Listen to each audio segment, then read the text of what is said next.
Friends, welcome back.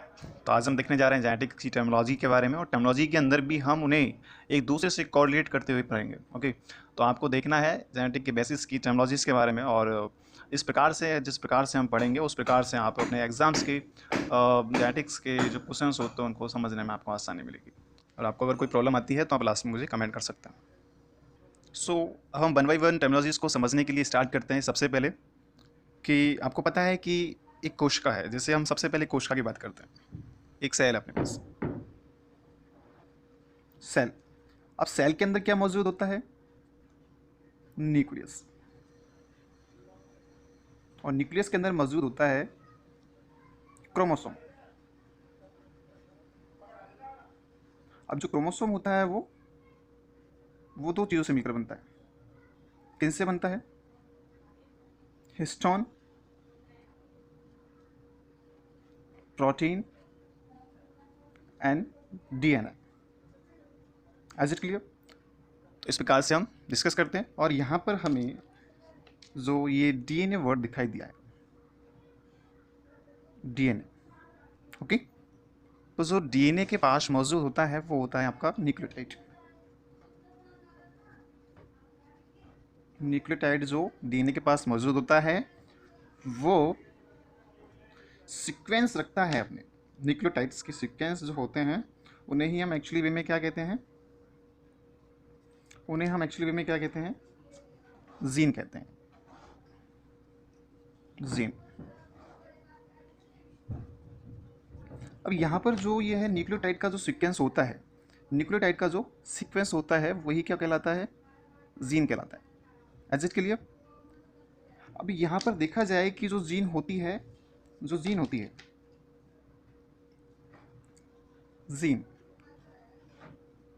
Gene जो होती है basic unit of biological in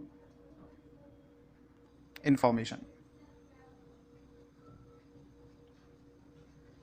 okay, तो जीन जो होता है वो बायोलॉजिकल इंफॉर्मेशन को क्या करता है? अपने पास रखता है। ओके, अब एक्चुअली जो ये जीन होता है, एज इट क्लियर, जो जीन होता है ये है सीक्वेंस होता है, सीक्वेंस ऑफ न्यूक्लियोटाइड। ध्यान से सुनिएगा, क्या होता है? Sequence of nucleotide like that determine, ये हमें डिटरमाइन करेगा किसको? सीक्वेंस ऑफ न्यूक्लियोटाइड को। Is it clear? Sequence of nucleotide, इसको हटा देना पड़ेगा, ये काम नहीं कर रहा न्यूक्लियोटाइड के सीक्वेंस को। ओके, अब यहाँ पर जो जीन होता है एक्चुअली वे में, ये जो जीन होता है वो कहाँ होता है? क्रोमोसोम्स के ऊपर होता है। Is it clear? क्रोमोसोम्स पर क्या होता है? प्रेजेंट होता है एट क्रोमोसोम्स प्रेजेंट। ओके, अब यहाँ पर ये आपको देखना होगा कि जिस प्रकार से अब यहाँ पर जो हम देखें हैं कि जो जीन में जो न्यूक्लियोटाइड का जो सीक्वेंस होता है वो डिटरमाइन करता है, ओके, जी, जीन को। Is it clear? Yes, good. अब यहाँ पर जो क्रोमोसोम पर जो जीन प्रेजेंट होता है, तो क्रोमोसोम को हम एक डायग्रामेटिक करते हैं।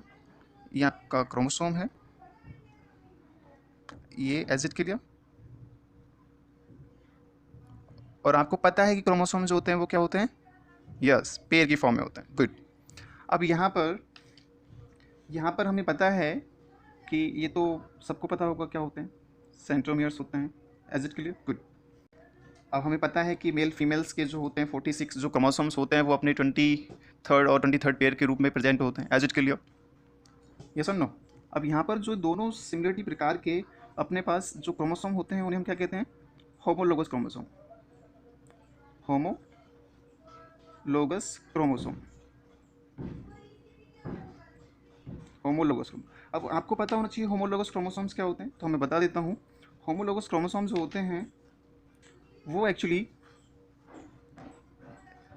ये सेम होते हैं लाइक दैट साइज के आधार पर, शेप के आधार पर, लेंथ के आधार पर, एन भूल गया एग्जैक्ट क्रोमेटिड लेंथ के आधार पर एंड पोजीशन ऑफ सेंट्रोमियर के आधार पर, पोजीशन ऑफ सेंट्रोमियर। अब यहाँ आपको देखना है कि जो क्रोमोसोम्स होते हैं वो होमोलोगस कब तभी कहलाएंगे जब उनके, ये सुनो, होमोलोगस तभी कहलाएंगे जब उनका साइज भी जो है वो सिमिलरिटी वे में होगा, उनकी लेंथ सिमिलरिटी वे में होगी दोनों क्रोमेटिड्स की, और उनकी पोजीशन ऑफ सेंट्रोमियर जो है, जो सेंट्रोमियर की पोजीशन है वो भी सेम होगी। ऐसा नहीं है वो एक ऊपर है तो एक नीचे है, ऐसा आपको वो होमोलोगस क्रोमोसोम नहीं कहलाएगा। Is it clear? Okay good. अब हम देखते हैं, अब हम जैसे देखते हैं कि ये क्रोमोसोम है, अब इस क्रोमोसोम पर क्या है, ये जीन है अपने, सेम लोकस है इनका। Is it clear? सेम। आपको पता होना चाहिए कि जो पेरेंट्स होते हैं उन पेरेंट्स में आधे क्रोमोसोम होते हैं वो माता के द्वारा, और आधे क्रोमोसोम जो होते हैं वो पिता के द्वारा। एज के लिए पेरेंट्स के द्वारा आधे आधे क्रोमोसोम्स का क्या होता है, ट्रांसफॉर्मेशन होता है, उसके बाद ये दोनों एक जाइगोट की फॉर्म में जाके एक 23rd पेयर का क्या होता है, कॉम्बिनेशन बनाते हैं। Is it clear? ओके। अब यहाँ पर ये जो चीज़ मैंने आपको दिखाई है वो क्या है, जीन। जीन, अब ये जीन जो होता है, मान के चलिए ये आपके ब्लड ग्रुप के जीन की हम बात कर रहे हैं। किसकी बातें कर रहे हैं? ब्लड ग्रुप की। Like blood group gene. Is it clear? अब वो जीन कौन सा होता है आपको पता होना चाहिए, आई gene.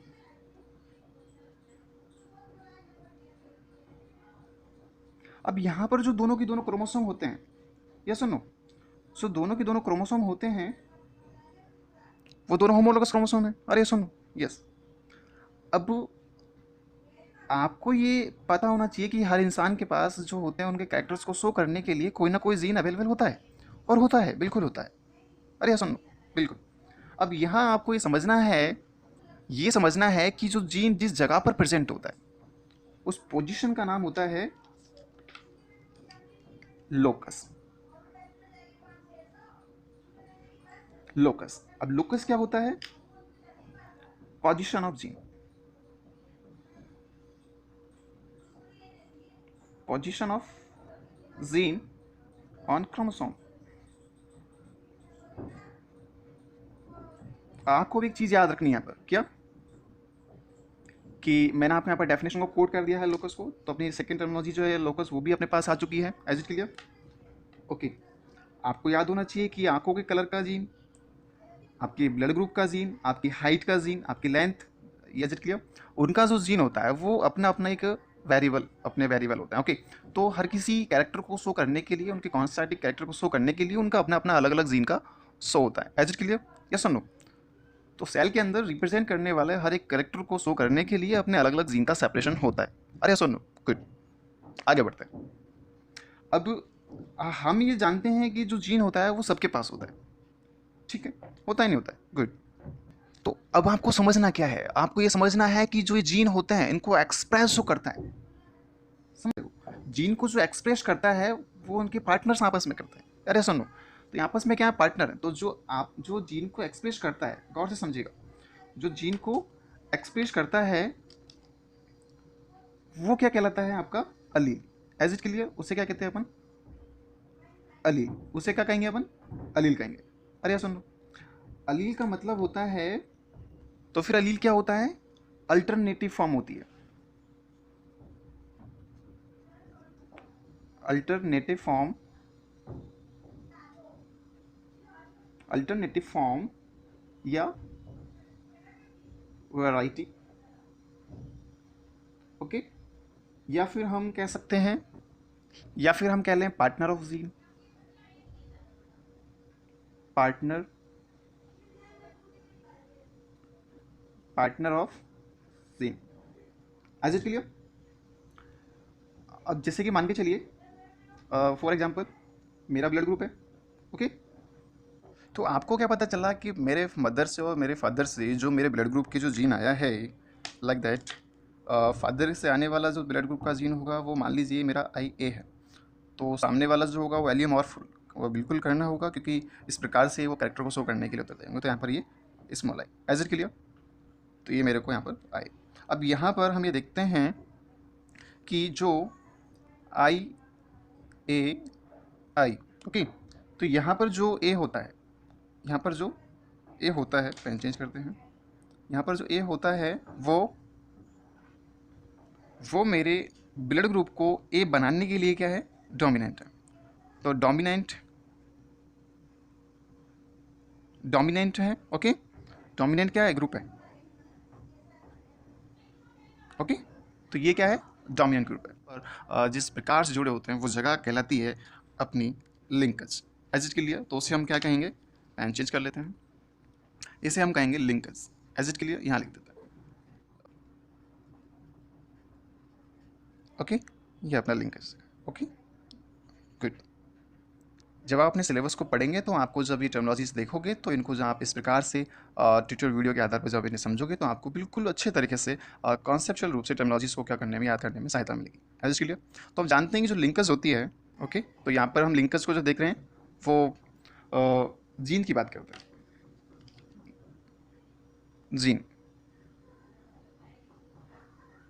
Gene stay together on chromosome. Is it clear, तो ये जो जीन होते हैं वो क्रोमोसोम के ऊपर क्या होते हैं, एक साथ प्रेजेंट होते हैं, और वो जगह क्या कहलाती है, linkage. Is it clear, on chromosome like that, yes और नो, ओके। तो यहाँ पर gene stay together on chromosome like that, this process is called linkage. Is it clear, तो हमने क्या बोला, क्रोमोसोम्स के ऊपर जीन का क्या करना, स्टे करना। Is it clear, different type के जो भी जीन्स होते हैं वो क्रोमोसोम्स के ऊपर स्टे करते हैं, उससे हम क्या कहते हैं, लिंकेज कहते हैं। एज इट क्लियर, यस और नो। यहाँ पर जो क्रोमोसोम्स की हम बात कर रहे हैं, तो अब हम स्टार्ट करते हैं। जैसे कि अपने जो एक क्रोमोसोम्स की बात करें तो क्रोमोसोम पर एक्स क्रोमोसोम मान के चलिए, अपना X chromosome. Is it clear, तो एक्स क्रोमोसोम जो होता है उस पर आपका हीमोफीलिया का जो जीन होता है वो प्रेजेंट होता है, हीमोफीलिया का होता है, गाउट का होता है। एज इट क्लियर, और साथ के साथ ब्लाइंडनेस का जीन भी जो होता है, ब्लाइंडनेस, कलर ब्लाइंडनेस का जो जीन होता है वो प्रेजेंट होता है। एज इट क्लियर, जो जीन होते हैं वो क्या होते हैं, इनके प्रेजेंट होते हैं। इसका मतलब आपको क्या पता चला कि जो अपने कोई भी क्रोमोसोम हो, उस क्रोमोसोम पर जरूरी नहीं है कि एक ही प्रकार का जीन प्रेजेंट हो। इसका मतलब उस एक ही क्रोमोसोम पर एक ही क्रोमोसोम का जो पैलेस होता है वो अपने एक से अधिक प्रकार के जीन के लिए उत्तरदायी भी हो सकता है। Is it clear, yes no. तो यहाँ पर हम जानते हैं कि जो अपना जो क्रोमोसोम होता है उस क्रोमोसोम पर टोटल नंबर ऑफ जो जीन होते हैं, वो टोटल नंबर ऑफ जीन का जो पॉपुलेशन होता है क्रोमोसोम के ऊपर, okay, like that total number of gene is each homologous chromosome, right. अगर इंडिविजुअल क्रोमोसोम में अपन बात करें तो फिर ये पॉपुलेशन के अंदर जब एक इंडिविजुअल जीन की हम जब बात करेंगे तो फिर उसका जो स्टीन करना, उस प्रोसेस को हम क्या बोलेंगे, लाइक दैट, तो उसको हम क्या बोलते हैं, लिंकेज बोलते हैं। तो यहाँ आपको वापस में बता देता हूँ कि जो लिंकेज ग्रुप हमने पढ़ा है, लिंकेज ग्रुप का मतलब क्या हुआ, अरे बोलिए, लिंकेज ग्रुप का मतलब हुआ total number of gene, total number of gene present on homologous chromosome,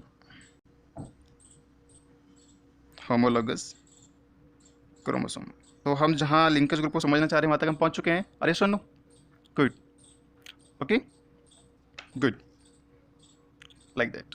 अब यहाँ पर जो समझिएगा अच्छे से, यहाँ पर जो क्रोमोसोम का एक इंडिविजुअल जो हम कैरेक्टर देखते हैं, वो इंडिविजुअल जो होता है वो क्या कहलाता है, इंडिविजुअल, उसे हम कहते हैं जीनोम। से हम थोड़ा इसे कर देते हैं, जीनोम,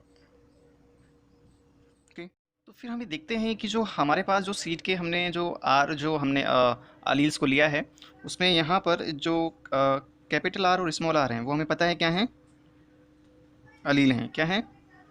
अलील हैं, अलील है। Is it clear? तो यहाँ पर जीन की जो हम बात करते हैं अलील के फॉर्म के रूप में, हमें डिफरेंट टाइप में भी नजर आ सकती है। Is it clear? और उसी आधार पर वो होमोजाइगस और हेट्रोजाइगस के वे में हम देखते हैं। Is it clear? यहाँ पर बहुत अलील्स की जब हम बात कर रहे हैं इनके, तो यहाँ पर ये पेयर्स हैं। ओके, तो यहाँ पर ये पेयर्स की जब हम बातें की हैं तो इसका मतलब एक अपने मदर से और एक फादर से आया होगा। Is it clear? यस और नो? ओके, तो हम यहाँ आगे देखते हैं। अब जैसे कि हम आगे बात करते हैं तो जीन्स में हम बातें करें जैसे आई ए आई ए आई ए आई ए आई बी। ओके, तो यहाँ पर इंसानों के अंदर जब अपन बातें करते हैं जिनकी, तो यहाँ पर आई ए है, अपना आई बी है, और ये अपना होगा आई बी और एक होगा I B. Is it clear? Okay, तो यहाँ हम जानते हैं कि जो आई ए होगा वो क्या होगा अपना, और आई बी क्या होगा, homozygous, homozygous. Is it clear? और यहाँ पर आई बी क्या होगा, हेट्रोजाइगस। अब ये जो हेट्रोजाइगस होता है, एज इट क्लियर? अब जहाँ हम हेट्रोजाइगस की बात कर रहे हैं आई बी, तो इसके अंदर बड़ी अजीब सी बात होती है, वो आपको समझनी है। तो इस अजीब सी बात को हमें समझना है। तो यहाँ पर एक है आई ए और एक है आई बी। अब जो चीज़ हम आपको बताना चाह रहे हैं उसे आराम से देखिए, गौर से देखिए। गुड। तो यहाँ पर इस जो जीन को एक्सप्रेस कर रहा है वो एक्चुअली बड़ा आई वाला कर, इज इट क्लियर? तो यहाँ पर जो एक्सप्रेस करता है वो क्या होता है, डोमिनेंट। तो यहाँ हम हेडिंग डालते हैं डोमिनेंट एंड रिसेसिव। तो यहाँ पर जो डोमिनेंट होती है या फिर रिसेसिव, तो डोमिनेंट क्या होती है, वो एक्सप्रेस करता है खुद को हर कंडीशन में, express itself. Is it clear? वो रिसेसिव के कैरेक्टर को शो नहीं होने देता, एज इट क्लियर? और इसको रिसेसिव को हम डिस्कस करें, और जो रिसेसिव होता है वो खुद को क्या करता है, मास्क कर लेता है। Is it clear? तो खुद के कैरेक्टर को शो नहीं कर पाता है डोमिनेंट कैरेक्टर के कारण, डोमिनेंट अलील के कारण। Is it clear?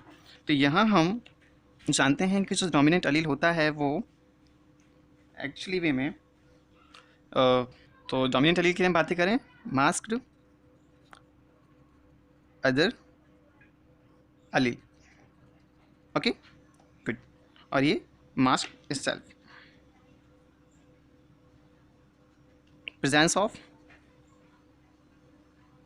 presence of dominant allele, yes or no? Good. You can have this point like that, dominant and recessive allele. Good. Okay. अब यहाँ पर जो एक्सिस्ट एलील होते हैं वो होमोजाइगस कहलाएंगे, और जो डिफरेंट टाइप के होते हैं उन्हें हम हेट्रोजाइगस कहते हैं। Is it clear? ओके, तो यहाँ पर वो सीड राउंड होगा या फिर वो व्रिंकल्ड होगा। तो राउंड होगा तो उसके लिए होमोजाइगस एलील जो होता है वो डोमिनेंट होता है। अरे सुनो, तो सीड के राउंड होने के लिए उसका होमोजाइगस कंडीशन होना बिल्कुल जरूरी होता है, और अगर वो व्रिंकल्ड होगा तो स्मॉलर कैपिटल के एलील से, स्मॉलर एलील से क्या होगा, सो होगा। Is it clear? Okay, good.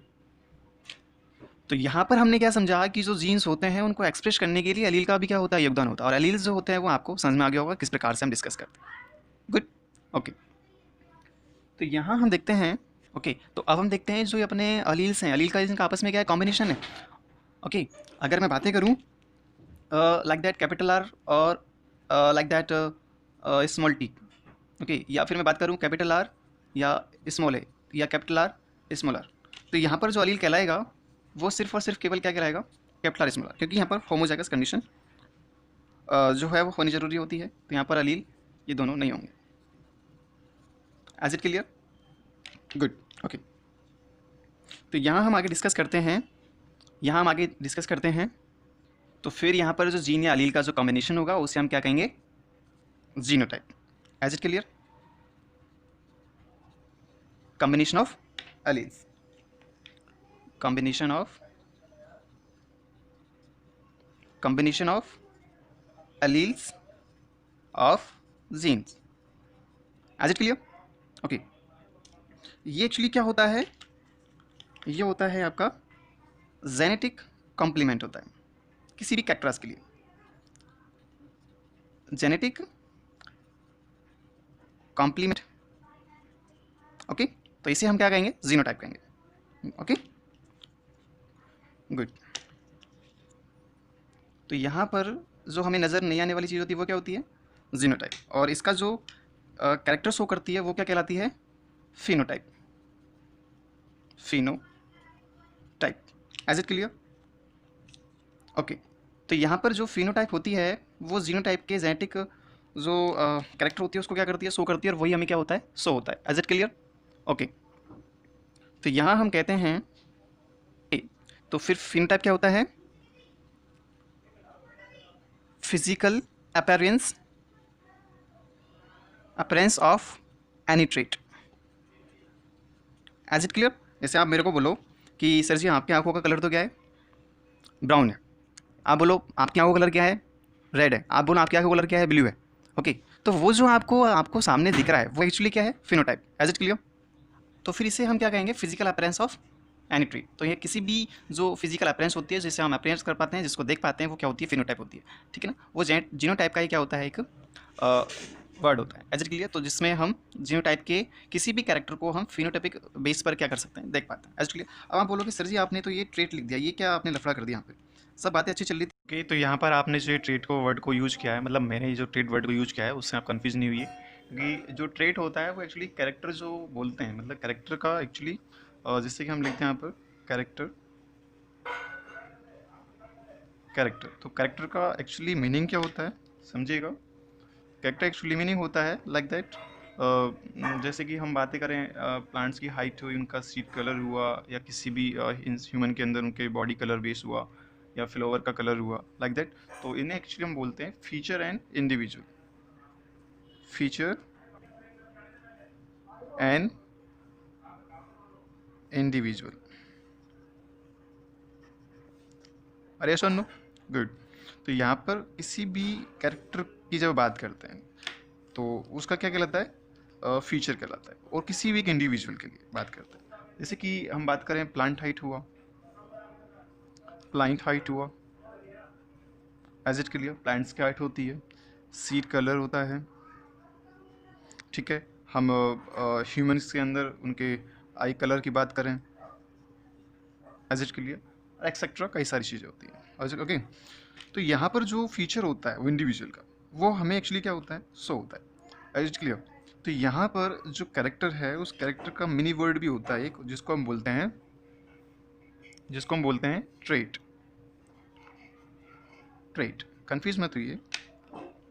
तो जो ट्रेट वर्ड होता है वो एक्चुअली, जैसे कि हमने अभी बातें करी किसकी, हाइट की, ये प्लांट की हाइट की हमने बातें करी, एज इट क्लियर, इसी को हम ले लेते हैं। तो प्लांट की हाइट की जब हमने बातें की हैं तो उसके अंदर उसके जब हम एलील्स को शो करेंगे, कैपिटल टी और स्मॉल टी के रूप में शो करते हैं। अरे सुनो, गुड। तो यहाँ पर जो कैपिटल टी होगा उसके टॉल को शो करेगा, और स्मॉल टी आके उसके ड्वार्फ को शो करेगा। Is it clear? ओके, यहाँ पर मैं बता चुका हूँ एलिल्स के लिए अगर मैं यहाँ पर यूज करता हूँ लाइक दैट डी यूज करता हूँ, स्मॉल टी, तो वो एक्चुअली इसकी एलिलिसिटी को क्या कर देगा, कमज़ोर कर देगा, या मतलब उसे हम एलिल नहीं मानेंगे। ओके, तो यहाँ पे स्मॉल डी जैसा कोई वर्ड ऐसा कोई यूज नहीं करना है। Okay good. अगर स्मॉल डी यूज करते हो तो यहाँ पर कैपिटल डी, फिर यहाँ पर स्मॉल डी माना जाएगा। ओके, उसी को हम एलिल बोलते हैं। ओके, तो यहाँ पर जो हमने टाल एंड ड्वार्फ जो लिखा है वो एक्चुअली ट्रेट हो गया, क्योंकि कैरेक्टर का एक मिनी वर्ड है, उसके अंदर हम और डीपली जाते हैं तो वो एक्चुअली ट्रेट कहलाता है। ओके, तो जिस तरह से हम जीनोटाइप फिनोटाइप की बातें करते हैं उस तरह से कैरेक्टर ट्रेट आपस में क्या होते हैं, कोरिलेटेड होते हैं। Okay good. आपको कोई कन्फ्यूजन नहीं होना चाहिए आपको इस बात के ऊपर। ओके, तो physical appearance of any trait, तो फिजिकल अपीयरेंस होती है किसी भी ट्रेट की, तो वो एक्चुअली फिनोटाइप को शो करती है। Okay good. अब हम आगे देखते हैं।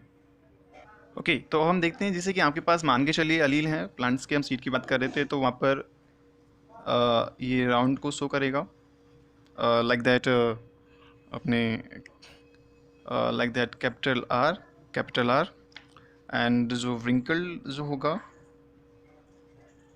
उसको शो करेगा अपना small R, is it clear. तो जब हम गैमेट का फॉर्मेशन करते हैं तो आपको पता होगा कैसे शो करते हैं, हाफ करेंगे ये इस तरह से।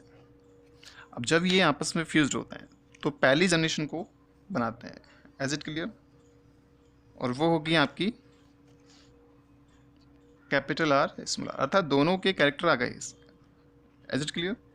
तो ये अपनी क्या है, फिलियोजेनी first. Is it clear? Generation. Is it clear? Okay. तो यहाँ पर जो हमने देखा है, ये जो अपने हाफ इन कंडीशन पर जो आए हैं वो एक्चुअली अपने क्या है, गैमेट्स हैं। Is it clear? सेपरेट हो चुके हैं वो। ओके, तो हम अब इस फिलियोजेनी फर्स्ट का अपन क्या करने जा रहे हैं, आपस में क्रॉस कराने जा रहे हैं। Is it clear? Self cross कराने जा रहे हैं, F1 क्रॉस F1। ओके, आगे देखिए।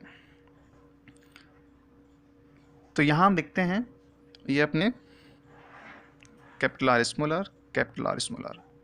As it clear? अब इनके गैमेट सेपरेट कर लेते हैं अपन, like that, capital R small R, capital R small R. अरे सुनो, ओके। तो यहाँ पर जो गैमेट्स हमने सेपरेट किए हैं, capital R small R, capital R small R. Okay, तो यहाँ जब हम इनसे जब गैमेट्स बनाते हैं तो जैसे कि जब हम इस कैपिटल आर से इसके गैमेट्स बनाने की प्रोसेस करते हैं तो आप ये देखोगे, मैं डायरेक्ट बना देता हूँ आपको, लाइक दैट, जैसे कि ये अपना ये बनेगा कैपिटल आर, ये बनेगा अपना कैपिटल आर स्मॉल आर, और फिर हम इसके गैमेट्स बनाते हैं तो ये बनेगा अपना कैपिटल आर स्मॉल आर, और ये अपना बनेगा small R. Is it clear? तो इस प्रकार से हमें ये जो हमें प्राप्त हुआ है, तो इस प्रकार से हम मिलाने पर हमें ये प्राप्त होता है। Okay, good. ये हम इन सेपरेट कर लेते हैं। ओके, तो अभी जो जनरेशन आपको प्राप्त हुई है इसे हम क्या कहेंगे, F2 या सेकेंड फिलियल जनरेशन। इसका मतलब जो अगली नस्ल है, ओके, जो अगली नस्ल की ऑफस्प्रिंग हमें जो दिखाई दी है, ओके, तो ये जो अगली नस्ल के जो बच्चे हैं अपने पास, या हम जिनकी हम बातें कर रहे हैं, ओके, तो पहली नस्ल के जो बच्चे हैं वो फिलियोजेनी फर्स्ट के कहलाएंगे और इसके बाद ये फिलियोजेनी सेकेंड के कहलाएंगे। Okay, good. अब एक चीज़ हम बताते हैं आपको कि आपको पता है कि जो अभी हमने डिस्कस किया था, आई ए जो था वो होमोजाइगस था, IAIB क्या था, हेटेरोजाइगस था। तो यहाँ पर एक्चुअली होता क्या है कि जो IAIB होता है वो दोनों डोमिनेंट है, तो इस प्रकार से दोनों ही क्या करेंगे, दूसरे को एक्सपोज करेंगे, दोनों एक दूसरे को एक्सप्रेस करेंगे। ओके, तो दोनों ही अपना क्या करती हैं, यहाँ पर कैरेक्टर शो करती हैं और दोनों का कैरेक्टर निकल कर भी आता है। ओके, तो ये जो हमें शो करती है जिसे हम कहते हैं लाइक दैट, पेन चेंज करते हैं, ये अपने हो गए, ये क्या शो करेगी हमें, कोडोमिनेंस। As it clear? अगर दोनों ही एलील्स के जो हैं ट्रेट आपस में एक दूसरे को अगर शो करते हैं तो वो एक्चुअली क्या क्या कहलाएंगे, कोडोमिनेंस को शो करेंगे। अरे सुनो, गुड। तो इस प्रकार से हम इसे डिस्कस करते हैं। Good, okay. इसी प्रकार से हम ब्लड ग्रुप के और भी दूसरी बात कर सकते हैं, जैसे कि आपके लाइक डेट LMNLN, वो भी इसी तरह से शो होते हैं। ओके, डिस्कवरी बेस पर हम बातें करते हैं। गुड। वैसे होने के आधार पर तो हम 40 टाइप्स हम तो बेस पर अपन बातें कर सकते हैं, लेकिन अभी हमें इतना ही डिस्कस करना है। Okay, good. तो इस प्रकार से हमने समझा कि जो IAIB है वो हेटेरोजाइगस होने की कंडीशन पर दोनों जो एलील्स होते हैं वो आपस में एक दूसरे को क्या करते हैं, शो करते हैं, दोनों ही डोमिनेंट होते हैं। तो इसलिए एक्चुअली ये किसको शो करेगा, कोडोमिनेंस को शो करेगा। अरे सुनो, गुड, आगे बढ़ते हैं। अब एक लास्ट का अपना एक और है पॉइंट है जिसको अपन बोलते हैं म्यूटेशन।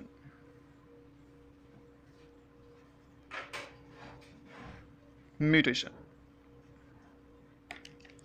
आपको पता है जब रेप्लिकेशन की प्रोसेस होती है तो रेप्लिकेशन की प्रोसेस में जब कभी भी कोई अगर मिस्टेक आ जाती है तो वो क्या क्या शो करती है? म्यूटेशन। तो इसका मतलब मैं सिंपल वे में बोलना चाहूँ तो म्यूटेशन एक्चुअली है क्या? सिंपल वे में अपन बोलें तो चेंज इन डीएनए,